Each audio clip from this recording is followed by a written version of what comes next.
네, 2024 미국 대선에서 도널드 트럼프 대통령이 차기 대통령으로 당선이 되면서 반이민 정책에 관한 관심이 집중되고 있습니다. 이민자로 미국에서 살아가고 있는 한인들에게도 이민 정책은 뗄래야 뗄 수 없는 분야인데요.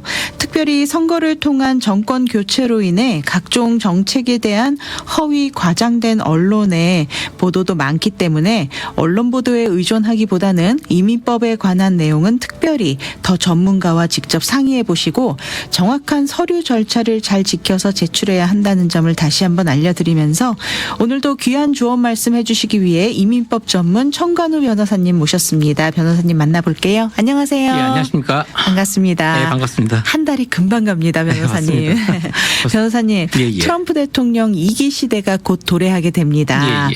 내년 2025년 1월 20일에 대통령 취임식 선서를 하고 나면 그 순간을 기점으로 이제 법적으로 대통령직에 따르는 권한과 책임을 맡게 되는데요. 네, 예. 어떻게 보면 현재 가장 긴장을 하고 있는 분야 중에 하나가 바로 이민법이 아닐까 그런 생각을 좀 해봤습니다. 새롭게 시작하는 트럼프 대통령 2기 시대 이민법 전망 어떻게 보시나요? 일단은 사실 네. 굉장히 많은 변화가 있을 것 같습니다. 그런데 물론 이제 트럼프 대통령 1기 때하고 똑같이 다 돌아갈 거라고는 생각은 하진 않습니다. 네. 그냥 저희가 오늘 말씀드리는 거는 어디까지나 전망입니다. 이제 네. 과거 그러니까 트럼프 대통령 1기 때 저희들이 이제 여러 가지 취업이나 가족 이민이나 시민권 또 여러 가지 그 이민적인 절차에 있어서 네. 우리가 겪었던 문제들에 대해서 네. 이제 그런 문제를 비추어서 저희가 이제 전망을 해보는 네. 게 좋을 것 같습니다. 일단 오늘은요. 트럼프 대통령 1기 시대 때는 네네. 정말 이 이민 정책이 좀 빡빡했습니다. 정말 어려운 너무 이렇게 까다롭고 쉽지 않은 그런 시대를 지난 그 다음이 바로 조 바이든 대통령 지금 현재인데 예. 많은 부분에서 좀 이민 정책이 조금 좀 플렉시빌리티 있게 좀 많은 이 이민 문을 좀 열어뒀다고 해야 될까요? 좀 많은 구제 정책도 나왔었고 좀 여러 가지 정책이 오픈이 됐었었는데 예. 앞으로는 또 어떻게 될까요? 일단은 제가 지난 바이든 행정부에서 이민 정책을 좀 제가 총평을 해드리면 네. 사실 아주 항구적으로 뭔가 권리를 주거나 구제를 해줄 수 있는 정책은 사실상 하나도 없었습니다. 그 네. 맨 마지막에 제가 오늘 사실 처음 그 이제 서두에 말씀을 드리려고 그랬는데 그 미립국자들 중에서 이제 시민권자 배우자이신 분들 그 구제 법안 있지 않습니까? 네. 흔히들 131F로 알려진 것. 그 구제 조항조차도 사실 이제 백지화가 됐습니다. 사실 네. 사실상 무효화가 된 것인데 텍사스에 있는 연방 하급심에서 일단은 그 131F 그러니까 시민권자인 미립국자 배우자. 네. 그 배우자의 구제한이 그 연방 정부 행정부에서 할 수 있는 그 주어진 권한을 벗어나는 것 조치라고 일단 판결이 나왔습니다. 네. 일단은 131F라는 것은 단순하게 이렇게 신분상의 문제를 일시적으로 해결해 주는 것 또는 이제 추방을 유예해 주는 다카하고는 다르게 영주권까지 이어지게 돼 있습니다. 네. 근데 영주할 수 있는 권리 자체는 이제 권리를 줄 때는 반드시 법에 의해서만 가능하거든요. 의회가 제정하는. 근데 이제 그 권리를 주는 것 상황인데 일단은 그것을 행정명령으로 했기 때문에 일단은 하급법원에서는 연방 하급심에서는 일단 연방 정부가 특히 행정부가 이제 그 권한을 벗어났다고 판결을 했기 때문에 이게 지금 무효화 수순으로 일단 들어갔고요. 네. 다음 단계는 사실 그 미국 법무부 또는 이민옹호단체에서 지금 항소에 들어가야 됩니다. 네. 그러니까 연방 항소법원으로 들어가야 되는데 아직까지 항소가 들어갔다는 소식이 없는 걸로 봐서는 이게 또 행정명령이기 때문에 다음번 대통령이 취소해버리면 취소되는 겁니다. 그러니까 아무래도 그냥 완전히 백지화되거나 무효화되는 수순으로 아마 이게 들어간 것 같습니다. 네. 일단은요. 지금 많은 분들이 사실 민주당이 정권을 잡았을 때는 굉장히 이민자들에게 좀 이렇게 편리한 그런 법안들이 많이 되는 것처럼 느껴졌었어요. 좀 이민자들에게 좀 유한 그런 정책을 했다고 하면은 근데 또 마지막 131F까지 이렇게 무효화되면서 네. 실질적으로 정말 도움이 되는 뭔가를 좀 혜택을 본 거는 사실 없는 것 같은 생각이 들거든요. 네, 그런데도 불구하고 그런 느낌을 받았는데 이제 또 트럼프 대통령이 된다라고 하니까 예, 맞습니다. 또 모든 언론들이 또 이민자들에게 너무나 힘든 시대가 될 거다 이러면서 언론에서 또 그 말이 또 보도가 틀린 말은 아닙니다. 막 저희 나오고 기억을 있거든요. 반추해 보면은요. 네. 일단은 아까 이제 질문하신 질문으로 돌아가면 네. 이제 첫 번째로 이제 그러니까 막 여러 가지 세세부 조항이 있는데 그냥 전반적인 걸로만 일단 처음에 잠깐만 살펴드리면요. 네. 일단은 트럼프 일기의 특징은 법률을 아주 엄격하게 적용하는 겁니다. 네. 그러니까 무슨 얘기냐면은 어떤 법률이 있으면은 그 법률이 이루고자 하는 목적이 있고요. 그 목적을 위해서 그 법률의 코어가 있습니다. 네. 메인 바디가 있고 그 아래 이렇게 그것을 실행하기 위해서 하부 조항으로 이렇게 좀 붙어 있는 것들이 있어요. 네. 보통 그 하부 조항은 그 위에 있는 코어, 그러니까 핵심 조항을 어기지 않는 상황에서는 어느 정도 막 적용을 조금 덜해도 봐주는 식으로 갔는데 네. 아주 트럼프 대통령 일기 때는 아주 철저하게 적용을 했었습니다. 아주 작은 것까지도. 네네. 예를 들면은 반드시 블랙 잉크펜으로 사인하라는 인스트럭션이 있으면 반드시 검은색으로 사인해야 됩니다. 파란색으로 사인된 경우에는 반환된 경우도 있고요. 펜으로. 펜 컬러까지도. 예. 그리고 네. 그다음에 저희들이 이제 세컨더리 에비던스로 이제 카피를 내는데 원본을 낼 수는 없으니까 중요한 네. 서류 같은 거는 칼라로 복사하라고 규정이 돼 있습니다. 약간 네. 확대된 그리고 1대1을 조금 넘어선 복사본을 내야 되는데 네. 1대1로 복사됐다고 돌아온 얘기도 한 번 있었습니다. 그런가요? 규정을 네. 명확하게 지켜줘야 된다는 얘기죠. 그러니까 네. 조금 쉬워 보이고 간단해 보이는 과정이지만 트럼프 대통령이 2기 때도 좀 그 점을 명심하셔서 전문가들이 조언을 받으시고 확실하게 좀 잘 챙기신 다음에 아무리 쉬운 과정이라도 네. 접수를 하시는 것이 거절되거나 또는 그래서 시간을 낭비하지 않는 그런 팁이 될 것 같습니다. 네. 그러니까 일단 첫 번째는 이기의 좀 특징이 제가 예상해 보는 거는 엄격하게 이제 법률이 적용될 거라는 거. 네. 그리고 이제 법이 엄격하게 적용되면은 저희들이 제출하는 그런 증거 서류들도 있습니다. 네. 이민법도. 그러면 이제 그 증거가 충분하냐? 그러면 충분하냐? sufficient하냐? 네. 이제 그런 스탠다드가 있습니다. 요 정도면 충분하지 하고 낮춰져 있는 허들처럼 있는데 네. 이것도 굉장히 높아질 가능성이 있습니다. 법을 그대로 적용하기 때문에 네. 뭐 예를 들면은 양식 같은 거 쓸 때도 반드시 법원에서 쓰는 진술서 형식의 형태의 그런 진술서를 내라고 그러는 거죠. 네네. 편지를 이렇게 적어내는 것보다 이제 그런 식으로 이제 과거에 우리가 잘 알지도 못했던 법을 적용해서 아주 깐깐하게 서류를 볼 확률이 있습니다. 네. 뭐 예를 들면은 뭐 위임장 같은 걸 낼 때도 인플로이어랑 회사 이름을 쓰면은 거기 사장님 이름 안 써도 되는데 두 개 다 써도 옛날에 그냥 막 봐주기도 했는데 이제는 명확하게 사람 이름이 들어갈 곳에는 사람 이름이, 회사 이름이 들어갈 곳에는 회사 이름이. 그러니까 예를 하나 들어드리는 겁니다. 뭐 어떻게 하든지 간에 규정을 그대로 지켜서 해야 트집을 안 잡힐 가능성이 매우 높습니다. 그렇군요. 굉장히 까다로워지는 거는 사실이네요. 예, 그리고 또 이민국이 좀 제가 이제 현장에서 일을 이제 이민법을 하면서 변호사로서 느끼는 거는 사실상 한 10월, 9월 말부터는 사실 뭔가 눈치를 바뀔 거라고 예상을 했는지 어떻게 했는지 네. 아니면 또 이제 민주당에서 그동안 너무 법을 느슨하게 적용했다는 비판이 좀 있었는지 어떻게 했는지 정확히 모르겠는데 굉장히 좀 한 9월, 8월 말부터 벌써 이제 케이스를 심사하거나 인터뷰를 가보면 좀 깐깐해지는 경향이 사실 디텍트가 많이 됐었습니다. 네, 이미 감지를 하셨군요. 예, 감지가 좀 되게 되고 있었거든요. 네. 아마 그렇게 법률을 엄격하게 적용하는 그런 이제 경향이 아마 계속 갈 것 같습니다. 네. 그러니까 어디까지나 전망이고요. 네네. 한번 또 지켜볼 일이지만 그래도 그거는 굉장히 좀 설득력 있는 전망인 것 같습니다. 네, 법을 그렇군요. 엄격하게 적용한다. 또 오랜 시간 또 이민법을 또 해오셨기 때문에 좀 흐름을 또 파악하시는데 좀 도움이 되실 것 같습니다. 이런 이야기들을 좀 예, 좀 들어보면. 조심스럽게 하라. 네. 그렇게 말씀드릴 수가 있고요. 그리고 이제 두 번째 전망은 뭐가 있느냐면은 네. 전반적으로 이제 인터뷰가 많이 증가할 것 같습니다. 사실 이제 뭐 그러니까 코비드 19의 그런 영향도 있고 그래서 이제 대면 접촉을 피하기 위해서 네. 이렇게 인터뷰가 많이 좀 지양이 됐었죠. 네.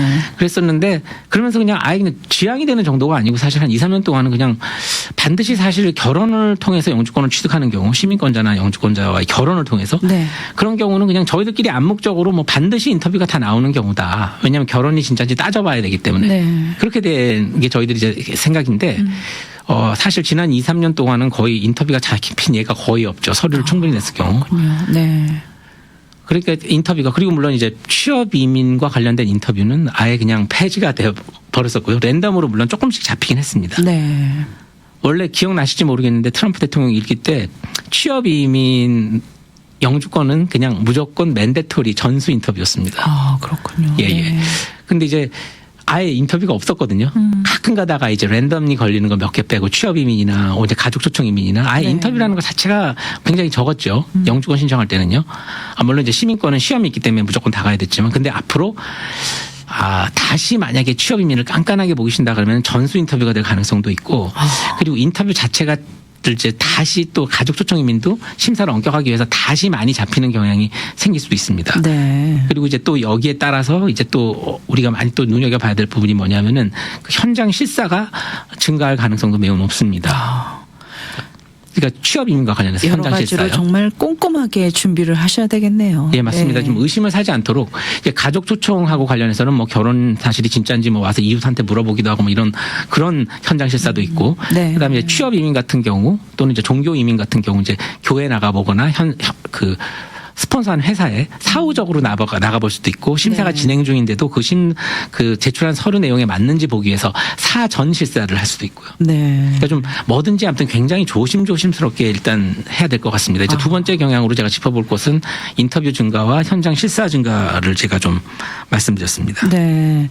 이렇게 이런 상황 때문인지 참 많은 분들이 걱정을 하시기도 해요. 사실은 이 한인분들은 이민자잖아요. 그렇다 그렇죠. 보니까 또 이민법에서 우리가 또 자유로울 수 없는 것도 있는데 심지어는 또 이미 기존의 시민권이나 영주권을 받으신 분들도 여차하면 박탈당할 수 있다. 이런 위험의 소지가 있는 분들은 또 불안해하시는 게 더 불안감이 더 높아지는 그런 경우도 있다고 하거든요. 예, 맞습니다. 네. 일단 일기 때 처음에 그런 게 있었죠, 많이. 네. 이제 특히 이제 프로디 학원이나 또는 이제 이 프로디 학교의 문제는 뭐냐면요. 실제로 그 학교가 실제로 존재하지 않았고 그 학교가 비자 장사를 했고 그 학교에 신분 유지를 해서 갔었다. 이거 자체도 문제지만 그 학교로 이제 신분 변경을 할 때 그 출입국 관리 기록 I-94가 위조된 케이스가 굉장히 많이 있습니다. 네. 보통 같이 쌍으로 가는 경우가 굉장히 많이 있죠. 네네. 과거 트럼프 대통령 일기 초반부에 초반을 좀 지난 중반부쯤에는 영주권자인데 시민권을 신청하다가 그게 문제가 돼서 추방재판까지 넘어간 얘들이 심심치 않게 있었죠. 네.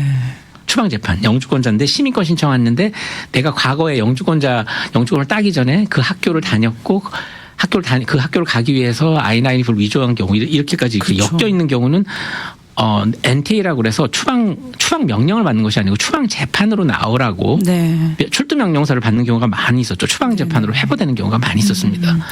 그런 경우를 미쳐 보면은 얼마든지 이제 좀 가능하고요. 네. 그러니까 과거에 내가 뭔가 잘못한 일이 있으면은 뺏길 가능성이 상당히 높죠. 네. 근데 이제 좀 그래도 이제 영주권을 받으신 지 뭐 5년, 10년 이런 터울이 있는데 상당 기간이 지나신 분들 특히 뭐 10년 넘어가신 경우는 그게 함부로 뺏을 수는 없거든요. 네. 5년, 그러니까 10년 정도 되면 왜냐하면은 한 번 좀 걸리기 때문에 뺏으려면은 반드시 적법한 그런 재판이나 그런 사법부의 절차를 통해서만 뺏을 수 있습니다. 줄 때도 정부 기관이 주는 거고 네. 뺏길 때도 뭔가 정확하게 들을 기회를 법원에 가서 공정하게 재판을 받고 뺏어야 되기 때문에 네. 그러니까 영주권을 따신 지가 아주 오래되신 분들은 그나마 나한테는 좀 보호막이 있습니다. 왜냐하면은 연방정부에서도 이민국에서도 추방을 시키려고 그러다가도 이제 너무 오래됐으면 또 재판까지 끌고 가서 또 그 프로세스를 다 거쳐야 되기 때문에 네. 건드리지 않을 확률이 사실 조금 더 높습니다. 그러니까 조금 안심하셔도 됩니다. 그렇다고 100% 가능성이 없는 건 아니지만요. 네. 영주권을 따신 지 오래되신 분들은 그렇게 함부로 막 뺏을 수가 없습니다. 영주권을요. 근데 네. 이제 따신 지가 얼마 안 된 분들은 충분히 가서 이민국이 뺏을 수가 있습니다. 네. 리시전이라고 그러죠, 영어로. 그렇게 해서 그러니까 좀 조심하셔야 되고 네. 이것들이 트리거가 되는 부분이 항상 보면은 시민권 신청입니다. 그러니까 시민권 신청할 때는 내가 과거에 I-94 문제가 좀 있든지 아니면은 좀 특히 프로디 이슈가 있었던 경우는 네. 아직까지도 그게 여파가 남아 있습니다. 10년이 넘게 지났는데도 그런 경우가 있으시면 조금 자제하시는 것이 일단 좋을 것 같고요. 일단 네. 대통령이 바뀌셨으니까. 그리고 또 하나는 과거에 내가 무슨 중대한 범죄를 저질렀는데 운 좋게 추방으로 사실 오바마 대통령 때도 추방 굉장히 많이 됐거든요. 네. 중범죄를 저지르신 분이 영주권을 사실 리뉴하다가도 지문을 그때 항상 찍잖아요. 네. 중요한 게 나와서 그냥 추방으로 이어진 경우 많이 있습니다. 그렇군요. 그러니까 내가 좀 중범죄라든지 좀 이렇게 도덕적으로 흠결이 있다든지 경범이라도 또는 도덕적 흥결이 있는 범죄 또는 중범을 저지르신 경우인데 아슬아슬하게 계신 분들은 좀 시민공헌 신청 같은 건 좀 자제하시는 게 좋고. 네. 왜냐하면 그것이 추방으로 이어질 가능성이 매우 높습니다. 네, 그렇기 네. 때문에 그러니까 딱 추방은 아니지만 영주권 자체가 왜냐하면 시민권이 거절되는 단계가 그런 분들은 당신 영주권이 적법하지 않다는 겁니다. 네. 적법하지 않다는 영주권이 적법하지 않다는 얘기는 미국에 있을 권리가 없다는 얘기죠. 그렇죠. 이제 그런 형태로 거절이 되고 나면 이게 굉장히 찝찝한 거죠. 그래서 그러네요. 그러니까 이제 그렇게 되면은 좀 추방으로 이어지거나 추방 재판으로 회부될 가능성이 매우 높습니다. 네. 물론 이제 영주권을 따신 지 오래되신 분들은 어떻게 재판을 하다 보면은 구제가 되는 경우가 많습니다. 네. 그러니까 완전히 뭐 추방으로 넘어간다는 건 아니니까 이제 영주권을 너무 따신 지가 오래되신 분들은 그래도 좀 완전히 안심할 수는 없지만 그래도 좀 마음의 평안을 좀 가지시고요. 네네. 그리고 일단은 시민권 신청할 때는 반드시 전문가와 상의를 하시고 꼭 하십시오. 네. 이런 부분들이 참 준비가 잘 되어야 되고 또 미국에서는 이 트럼프 대통령이 이제 차기 당선자죠. 네. 네. 트럼프 당선인의 경우는 이제 확실한 사람만 우리가 미국인으로 받아주겠다라는 어떤 그런 취지가 깔려 있는 게 아닐까 싶습니다. 미국을 이제 워낙에 좀 자격이 되지 않는 분들을 좀 이렇게 구제안으로 느슨하게 이민법을 좀 오픈을 해서 좀 예. 이렇게 구제를 했다라는 그런 거를 좀 없애기 위해서 더 타이트하게 좀 이렇게 이민법을 새로 좀 단장을 하겠다 이런 말들을 참 많이 하거든요. 불법 이민 문제도 맞습니다. 있고. 일단은 그래서 트럼프 대통령은 뭐 자기가 비즈니스맨이기 때문에요. 손익 계산을 하죠. 네, 그렇죠. 나라에서도 미국에 도움이 되는 사람들만 미국에 도움이 되는 경우 예를 들면은 뭐 대학교 졸업장 있으면 무조건 다 주겠다는 네. 것도 공약으로 막 중간에 막 유세화장에서도 막 얘기를 했었고 네네. 실질적으로도 2017년, 18년 그 무렵에도 비슷한 얘기를 했었고 사실상 안은 마련하고 있었습니다. 네네. 사실은. 근데 어떻게 되는지 좀 지켜봐야 될 것 같습니다. 네, 뭐 그거하고 관련돼서는 뭐 취업 이민 같은 데서도 잠깐 시도된 적이 그 호주에서 오스트레일리아에서 그렇게 하죠. 뭐 대학원을 졸업했으면은 가산점이 있고 뭐 이런 식으로. 네. 그래서 점수제라는 말이 사실 잠깐 나왔었습니다. 2019년까지 이제 이민 변호사들끼리 네네. 그런 방향으로 가는 거 아니냐. 뭐 대학 대졸이면 뭐 8점, 뭐 저기 대학원 석사 졸업이면은 뭐 10점 뭐 이런 식으로 다 총점제로 해가지고 네. 그런 것도 조금 시도가 된다는 얘기가 좀 돌았었거든요. 네네. 그러니까 전반적으로 미국에 도움이 되는 경우 이제 그런 분들 위주로 이제 영주권을 주겠다는 거고 이제 미국 정부 특히 연방 정부에 부담이 되는 경우는 될 수 있으면 이제 안 주겠다는 쪽으로 가는 거거든요. 네. 이제 요거랑 이제 관련해서 조금 조심해야 될 거는 가족 이민 같은 경우는 이렇게 되면은 재정 보증이 사실 굉장히 커집니다. 비중이. 왜냐하면은 재정 보증을 통해서 미국 정부에 나중에 뭐 영주권을 받았는데 복지 혜택을 받게 된다든지 이렇게 해서 정부에 부담이 되는 걸 막기 위해서 이제 보증을 세우지 않습니까? 네.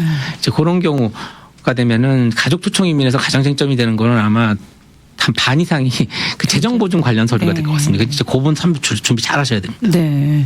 아무래도 보건방송 청취자분들 중에서는 또 사역자분들이 많으시잖아요. 네네. 그렇다 보니 또 종교 이민에 관련해서 궁금해하시는 분들도 많을 것 같은데 네, 네.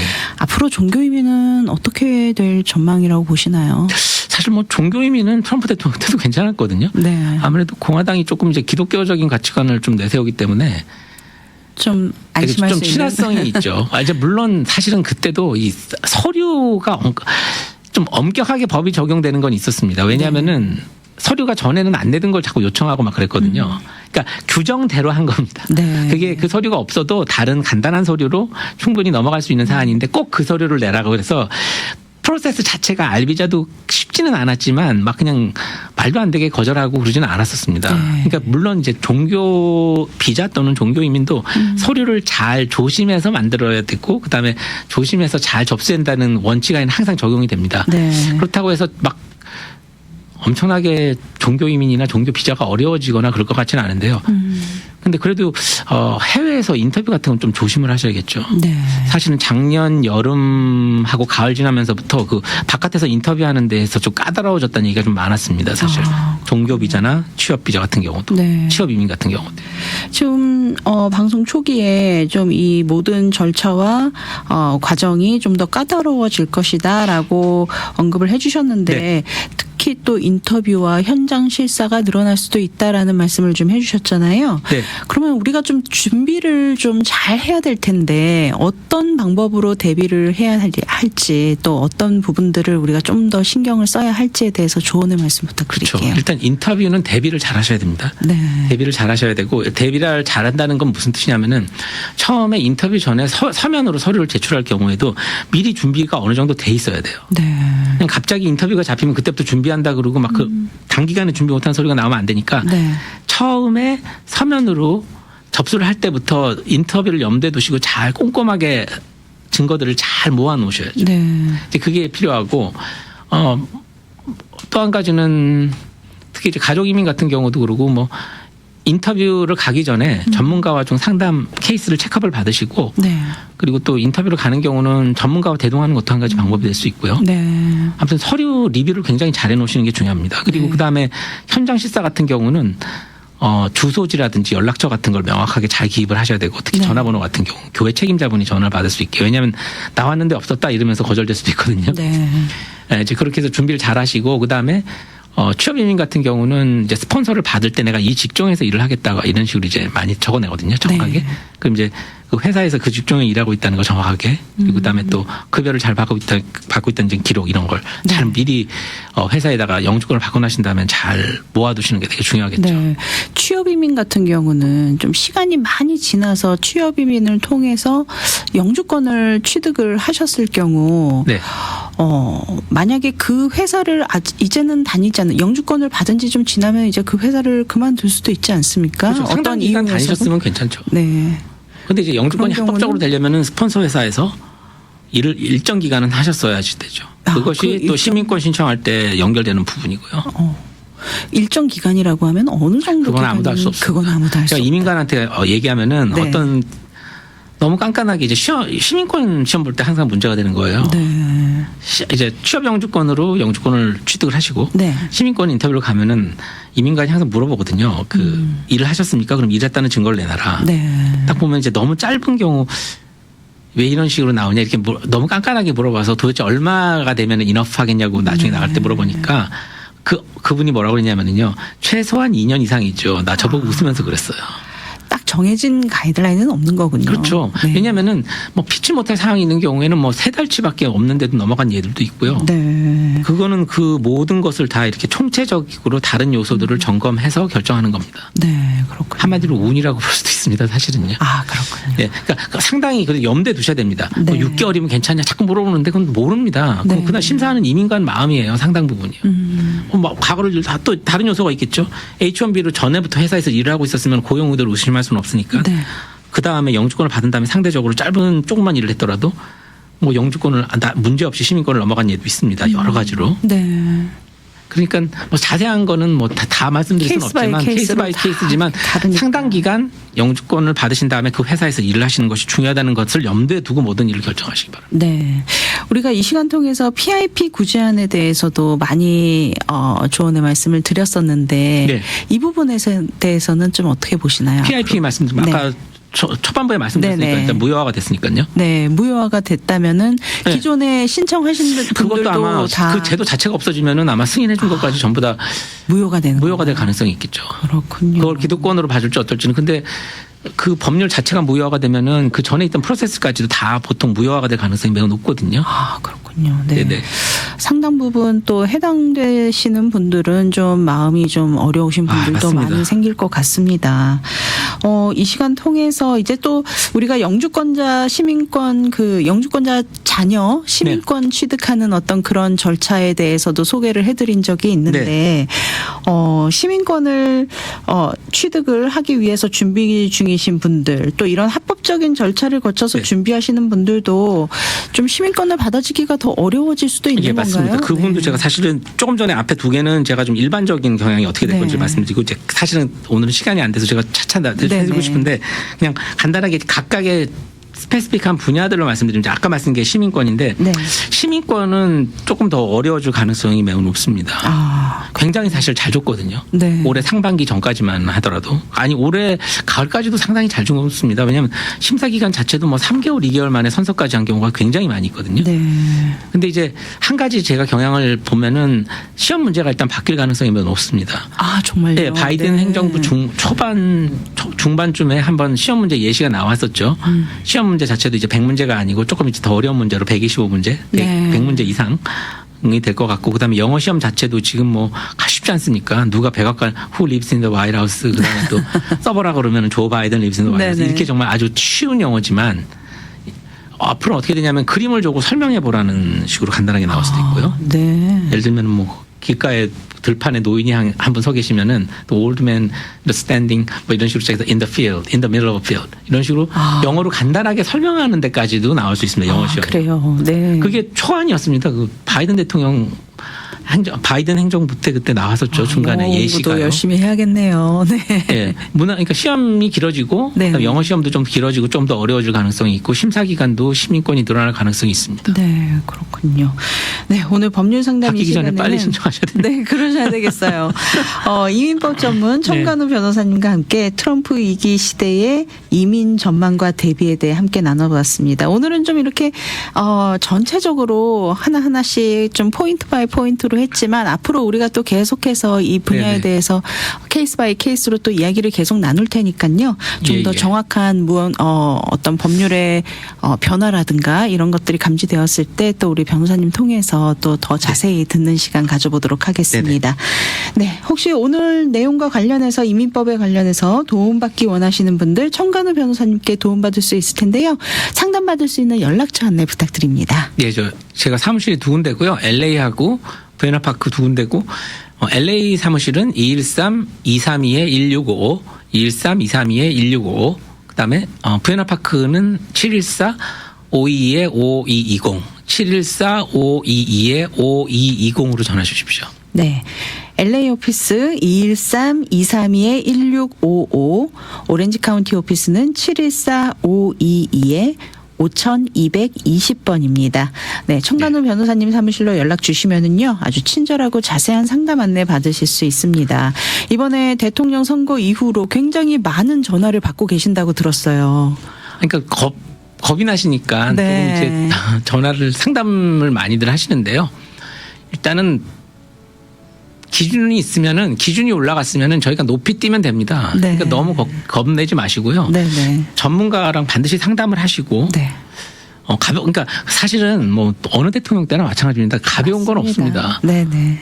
왜냐하면은 원칙에 어긋나거나 법을 어겼는데 봐주는 예는 사실 없기 때문에 그렇습니다. 네. 그러니까 보통 한인분들은 또 문화적인 그리고 사회적 그런 역사적인 그런 배경의 차이로 인해서 이게 잘못됐다는 걸 인지도 못하는 경우도 많이 있거든요. 네. 그러니까 반드시 전문가와 상의를 거쳐서 시민권을 하시고 한 가지 팁을 드린다면 조금 빨리 네. 시민권 문제가 바뀌거나 또 경향이 너무 확 바뀌기 전에 시민권 같은 경우는 조금 빨리 신청하시는 것도 조금 경향이 좀 대비가 되실 것 같습니다. 네. 우리 변호사님이 계시는 이유도 이런 분들 도와드리기 위해서 지금 있는 예, 거니까요. 맞습니다. 네. 언제든지 편안하게 연락 주시고 상담 받으시고 그리고 나서 또 절차를 정확하게 밟으시면 되겠습니다. 오늘 귀한 정보 함께 나눠주신 청간호 변호사님 오늘도 귀한 정보 감사드립니다. 감사합니다.